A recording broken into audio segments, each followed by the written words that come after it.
Now listen carefully and answer questions 11 to 16. Good morning and welcome to the museum, one with a remarkable range of exhibits which I'm sure you'll enjoy. My name's Greg and I'll tell you about the various collections as we go around. But before we go, let me just give you a taste of what we have here. Well, for one thing, we have a fine collection of 20th and 21st century paintings, many by very well-known artists. I'm sure you'll recognize several of the paintings. This is the gallery that attracts the largest number of visitors, so it's best to go in early in the day before the crowds arrive. Then there are the 19th century paintings. The museum was opened in the middle of that century, and several of the artists each donated one work to get the museum started, as it were. So they're of special interest to us. We feel closer to them than to other works. The sculpture gallery has a number of fine exhibits, but I'm afraid it's currently closed for refurbishment. You'll need to come back next year to see it properly, but a number of the sculptures have been moved to other parts of the museum. Around the World is a temporary exhibition. You've probably seen something about it on TV or in the newspapers. It's created a great deal of interest because it presents objects from every continent and many countries, and provides information about their social context, why they were made, who for, and so on. Then there's the collection of coins. This is what you might call a focused specialist collection because all the coins come from this country and were produced between 2,000 and 1,000 years ago. And many of them were discovered by ordinary people digging their gardens and donated to the museum.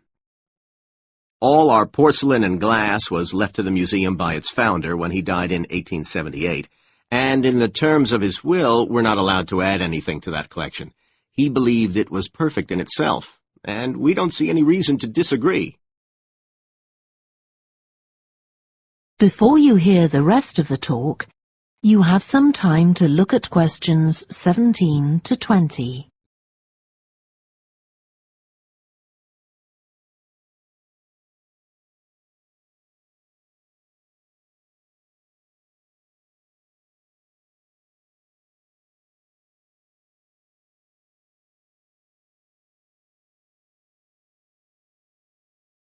Now listen and answer questions 17 to 20. Okay, that was something about the collections, and now here's some more practical information, in case you need it. Most of the museum facilities are downstairs in the basement, so you go down the stairs here. When you reach the bottom of the stairs, you'll find yourself in a sitting area with comfortable chairs and sofas where you can have a rest before continuing your exploration of the museum. We have a very good restaurant which serves excellent food all day in a relaxing atmosphere. To reach it, when you get to the bottom of the stairs, go straight ahead to the far side of the sitting area, then turn right into the corridor. You'll see the door of the restaurant facing you. If you just want a snack or if you'd like to eat somewhere with facilities for children, we also have a cafe. When you reach the bottom of the stairs, you'll need to go straight ahead, turn right into the corridor, and the cafe is immediately on the right. And talking about children, there are baby-changing facilities downstairs. Cross the sitting area, continue straight ahead along the corridor on the left, and you and your baby will find the facilities on the left-hand side. The cloakroom, where you should leave coats, umbrellas, and any large bags, is on the left-hand side of the sitting area. It's through the last door before you come to the corridor.